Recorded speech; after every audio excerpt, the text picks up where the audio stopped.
Os destaques do primeiro semestre de 2022 no plenário do Supremo Tribunal Federal, você confere, é claro, aqui na TV Justiça. É a retrospectiva Plenárias que está começando.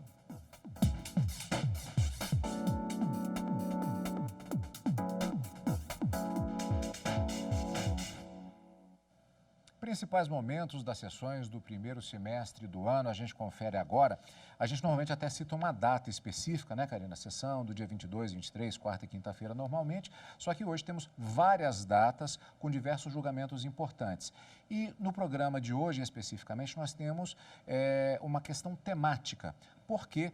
Como era de se esperar, ano de eleição, portanto, direito eleitoral foi um dos carros-chefes entre os julgamentos dos ministros no plenário do STF. É isso aí, Cadu. E eu destacaria que foram um dos primeiros julgamentos realizados logo no início do ano pelo Supremo Tribunal Federal. Então, a maior parte desses julgamentos que a gente vai comentar no programa de hoje, nessa retrospectiva do primeiro semestre, é justamente de julgamentos que aconteceram em fevereiro e no início de março de 2022, envolvendo essa matéria eleitoral que, como você disse, tem reflexos nesse ano que é de eleição. Então, são 4 temas que a gente selecionou para tratar neste programa de hoje. Um deles é sobre a criação e o questionamento no Supremo Tribunal Federal sobre a constitucionalidade das chamadas federações partidárias. O argumento principal é que a lei que criou a possibilidade das federações partidárias, dos partidos políticos se unirem dentro de um propósito e um projeto comum e dever permanecerem juntas durante pelo menos 4 anos, o argumento era de que isso seria inconstitucional e buscava um pedido de medida cautelar, uma liminar para suspender a possibilidade de criação dessas federações para as eleições de 2022. Os ministros decidiram, num primeiro momento, que não haveria qualquer inconstitucionalidade, ainda em sede de liminar, e determinaram que o registro dessas federações no TSE acontecessem até o dia 31 de maio, excepcionalmente nesse ano de 2022. Esse foi o resultado desse julgamento.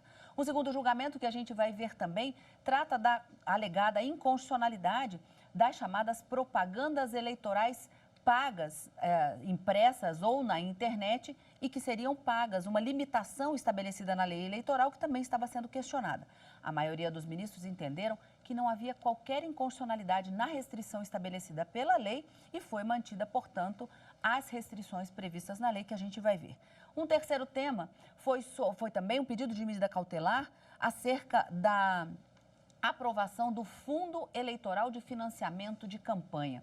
Havia um argumento que a lei de diretrizes havia sido aprovada com um determinado valor e, posteriormente, a lei orçamentária aprovada com um valor diferente. Os ministros, por maioria, entenderam que não havia qualquer inconstitucionalidade na tramitação desses projetos de lei no Congresso Nacional e que essa deliberação acerca de valores não cabia ao Supremo Tribunal Federal questionar. Portanto, mantido o valor destinado para o Fundo Eleitoral de Financiamento de Campanha para 2022 no valor de 4,9 bilhões de reais. E, por fim, o julgamento de uma ação direta de inconstitucionalidade que questionava mais um dispositivo da Lei da Ficha Limpa, a lei complementar de 2010, que os ministros acabaram julgando improcedente essa ação, num julgamento bastante rápido, Cadu, não sei se você se recorda, e que os ministros disseram, a gente já analisou a Lei da Ficha Limpa e confirmou a constitucionalidade da norma.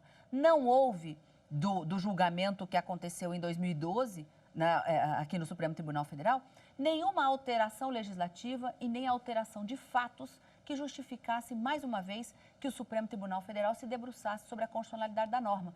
E, com isso, acabaram julgando improcedente a ação. Então, não obstante a lei da ficha limpa tenha sido um tema trazido no plenário, os ministros mantiveram aquela mesma constitucionalidade que já havia sido declarada lá atrás, logo depois da publicação da legislação. Então, são esses 4 grandes temas que a gente vai rever um pouquinho dessas decisões agora do primeiro semestre do Supremo Tribunal Federal. E vamos para o início justamente do semestre, sessão plenária do dia 9 de fevereiro de 2022.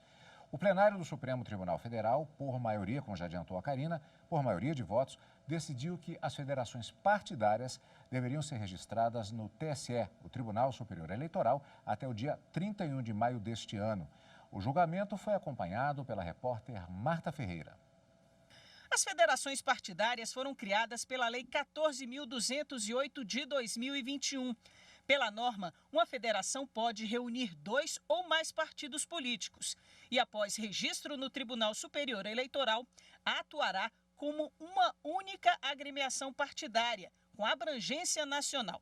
As federações permitem que os partidos se unam e apresentem candidatos majoritários ou candidatos proporcionais e prevê uma duração mínima de 4 anos.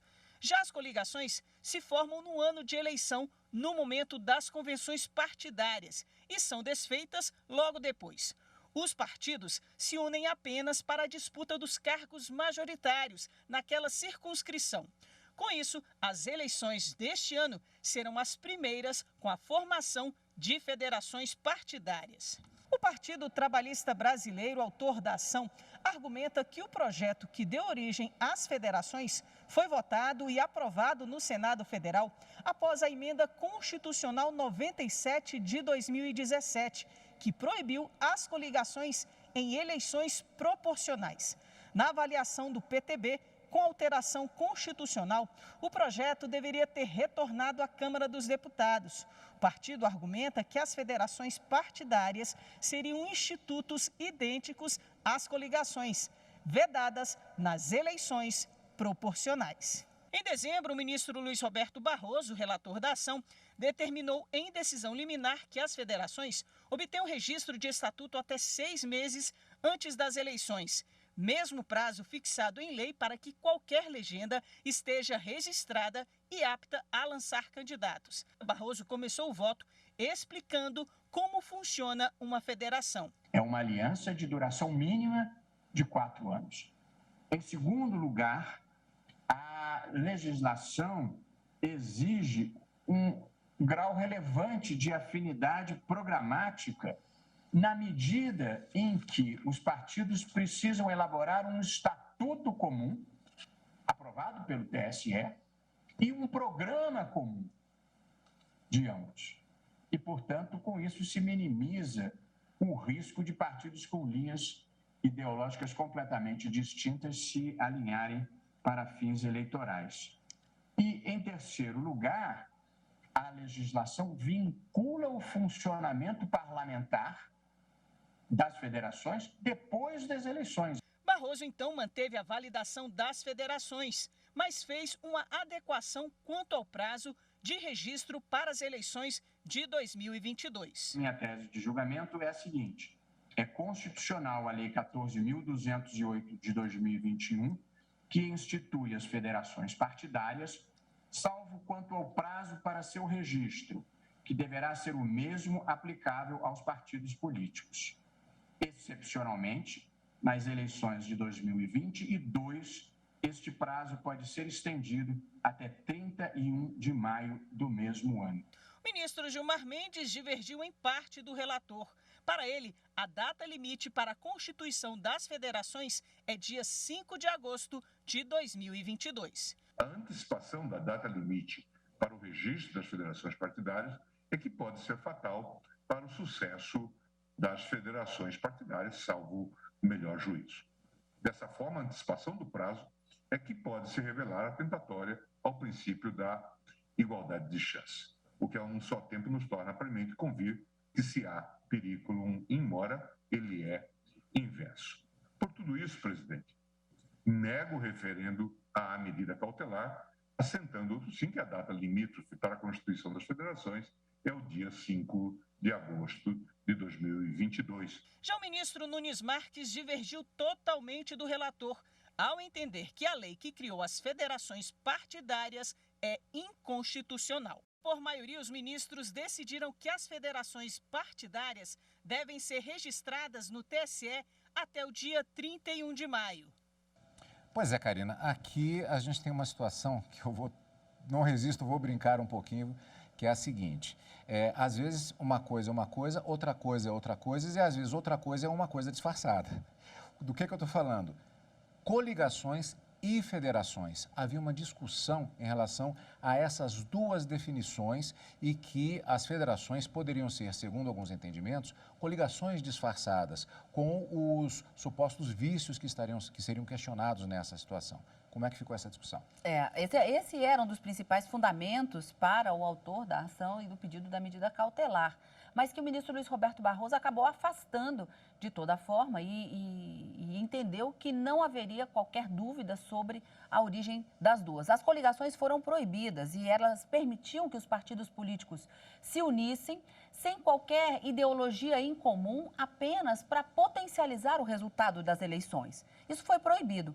Com o surgimento das federações, se trouxe uma outra circunstância em que os partidos devem ter uma ideologia comum, disse o ministro Luiz Roberto Barroso, que foi o voto prevalente, já que eles vão ter um estatuto em comum registrado no TSE. Essa federação partidária, esses partidos políticos, eles vão se unir por pelo menos 4 anos, então eles não podem dissociar-se neste período e que, portanto, não se confundem com as coligações que anteriormente já haviam sido proibidas. Então, esse argumento acabou sendo rechaçado e o ministro, de uma certa forma, ainda que em sede de liminar, confirma a constitucionalidade da criação desse tipo de junção dessas federações partidárias para as eleições de 2022 e pela decisão do ministro Luiz Roberto Barroso, ficou determinado apenas que para este ano a data do registro dessas federações partidárias no TSE deve ser o dia 31 de maio. Então, isso que acabou ficando estabelecido por maioria de votos nesse julgamento. Então, as federações são válidas e serão válidas para as eleições deste ano. Essa foi a decisão do Supremo. Pois é, Karina, direito eleitoral em destaque neste primeiro semestre de 2022. Vamos agora para a sessão do dia 17 de fevereiro deste ano. O plenário do Supremo Tribunal Federal, por maioria, decidiu manter as restrições de propaganda eleitoral paga em veículos de comunicação impressos. Novamente, vamos conferir com Marta Ferreira. A ação questiona dispositivo da Lei das Eleições de 1997 e de uma resolução de 2017 do Tribunal Superior Eleitoral, que disciplinam a propaganda eleitoral paga na imprensa. O artigo 43 da Lei das Eleições estabelece que a propaganda paga em meios de comunicação impressos fica restrita a 10 anúncios por candidato em cada veículo e em datas diversas. Além disso, a propaganda não pode ocupar mais do que 1/8 de página de jornal padrão e de 1/4 de página de revista ou tabloide. Também que a divulgação pode ocorrer somente até a antevéspera das eleições. Já o artigo 57C veda a veiculação de qualquer tipo de propaganda eleitoral paga na internet, admitindo somente o impulsionamento de conteúdo devidamente identificado. Também é questionado o inciso que proíbe que qualquer empresa divulgue propaganda eleitoral em site próprio na internet, mesmo que gratuitamente. A Associação Nacional de Jornais, autora da ação, sustenta que a restrição à publicidade em veículos impressos é desproporcional e inadequada e não atinge seus fins. Em relação à internet, alega que cria mais espaço para a veiculação de fake news. O relator da ADI, ministro Luiz Fux, votou pela procedência da ação, ao entender que as restrições violam os princípios da isonomia, da livre concorrência, das liberdades de expressão, de imprensa e de informação. Uma possível justificativa para esse tratamento legal díspar seria a necessidade de conceder, sob o prima da isonomia material, vantagem a candidatos e partidos outsiders, que não possuem o mesmo poderio de círculos políticos tradicionais e conseguiriam maior penetração no eleitorado por meio das redes sociais.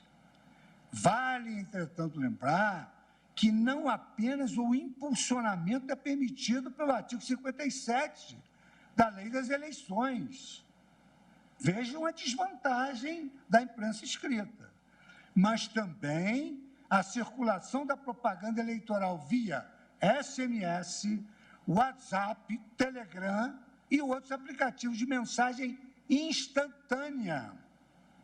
Ex-vido do artigo 57b, inciso 3º da mesma lei. O ministro André Mendonça entendeu que, em razão das diferentes características de cada meio, é inadequada a aplicação dos mesmos limites de espaço.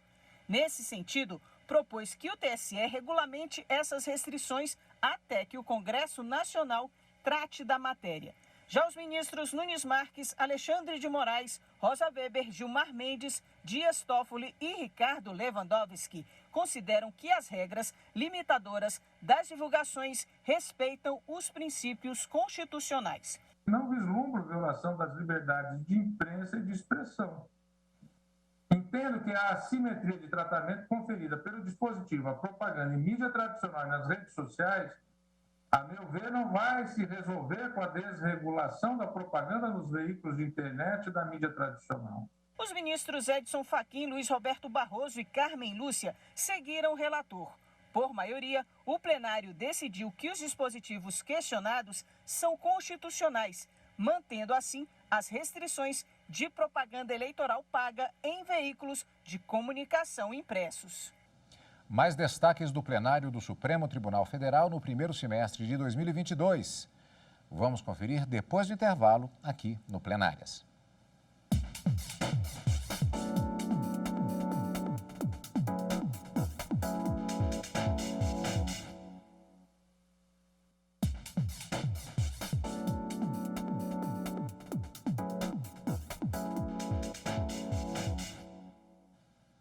Estamos de volta com o Plenárias e a retrospectiva do primeiro semestre de 2022 no plenário do Supremo Tribunal Federal.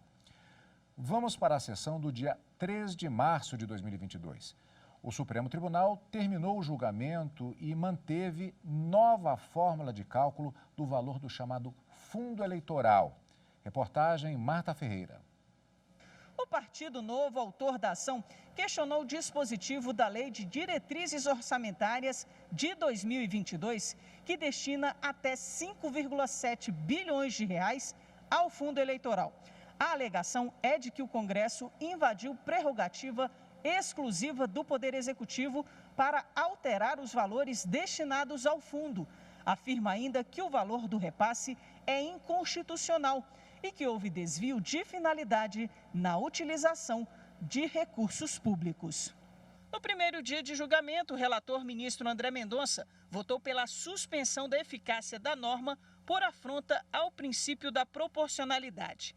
Na avaliação dele, o valor destinado ao fundo em 2022 deve ser o mesmo praticado nas eleições de 2020, de aproximadamente 2,1 bilhões de reais, com correção monetária pelo Índice Nacional de Preços ao Consumidor Amplo Especial, a contar do primeiro dia útil de junho de 2020.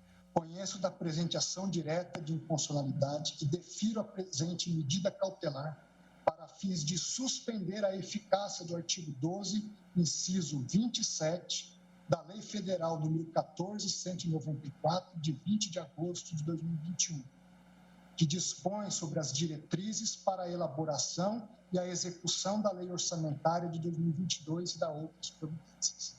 Dito de forma direta, deve-se considerar como lastro do fundo eleitoral, no presente exercício financeiro, o mesmo valor praticado nas eleições de 2020, após a devida correção monetária pelo IPCAE, a contar do primeiro dia útil do mês de junho de 2020. No segundo dia de julgamento, o ministro Nunes Marques abriu divergência, sendo seguido pelos ministros Alexandre de Moraes, Edson Fachin e Luiz Fux.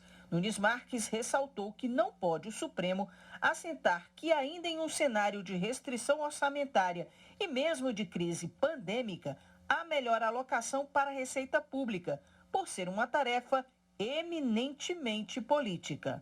Muito embora enfrentemos um momento ímpar na história da humanidade, com uma crise sanitária e econômica sem precedentes, não se pode perder de horizonte os signos que caracterizam o nosso Estado democrático de direito, do qual a separação harmônica dos poderes é cláusula inafastável.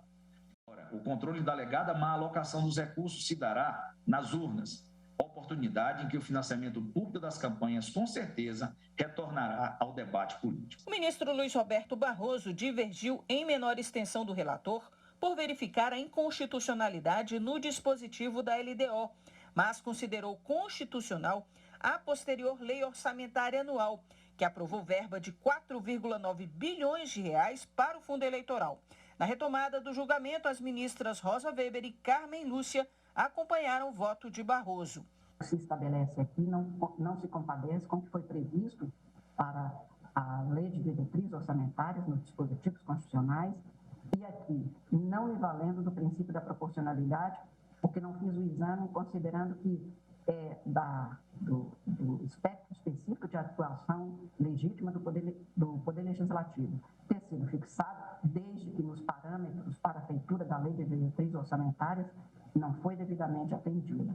Os ministros Gilmar Mendes e Dias Toffoli acompanharam o voto do ministro Nunes Marques. Devemos ficar atentos para o risco de esvaziamento do escopo dessas emendas a partir do crescente remanejamento desses recursos para outras finalidades. Por maioria de votos, os ministros negaram liminar ao Partido Novo.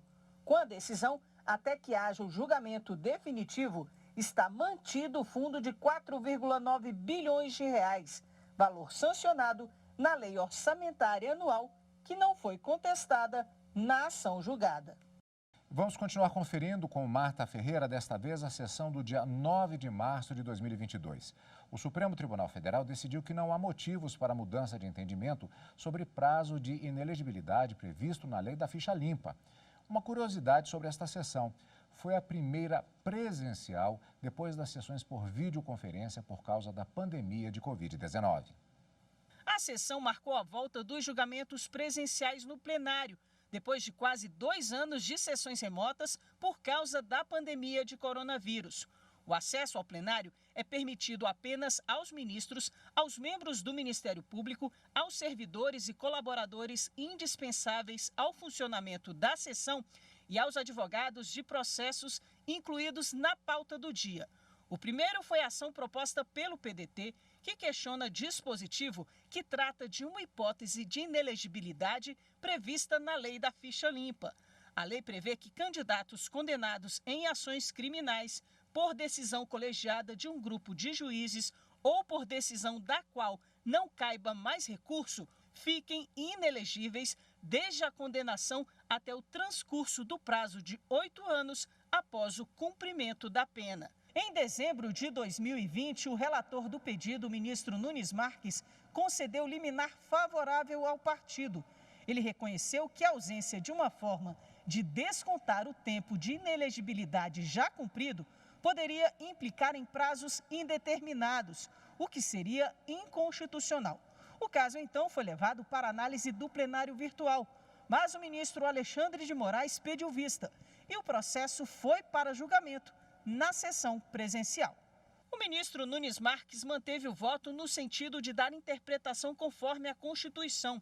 Ele afirma que, ao não prever o abatimento da pena, a lei da ficha limpa permite uma espécie de inelegibilidade por prazo indeterminado, o que contraria o princípio da proporcionalidade e compromete o devido processo legal. A resposta para todo esse imbróglio é uma só. Tem de se admitir a detração da inelegibilidade cumprida após a condenação por órgão colegiado.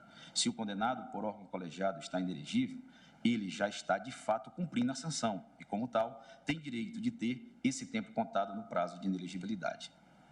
Propõe, ademais, a modulação dos efeitos da presente decisão, de tal maneira que ela seja aplicável apenas aos pedidos de registro de candidatura posteriores ao deferimento da medida liminar na presente ação, 19 de dezembro de 2020, e aos processos de registro de candidatura das eleições de 2020, ainda pendentes de apreciação na data do deferimento da liminar, em qualquer grau de jurisdição, inclusive no âmbito do TSE e do Supremo Tribunal Federal. O ministro Barroso divergiu e votou no sentido de que deve ser deduzido o período de inelegibilidade transcorrido entre a condenação por órgão colegiado e o início do cumprimento da pena. A minha tese de julgamento, presidente, é precisamente a seguinte: do prazo de 8 anos após o cumprimento da pena previsto no artigo 1º, inciso 1, letra E da Lei Complementar número 64 de 90, deve ser deduzido o período transcorrido entre a condenação por órgão colegiado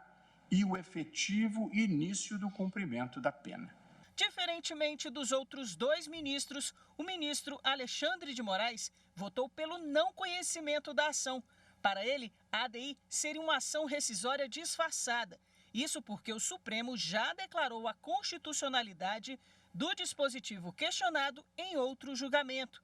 Entendo incabível a repetição desse julgamento, da proposta, dos 2 pontos propostos da apresentação direta, porque entendo que se assemelha-se integralmente a uma ação rescisória, simplesmente se está pedindo para o Supremo rever o que debateu e por 6-5 decidiu de forma específica, volto a dizer, constando inclusive no item 13 da ementa de Vossa Excelência.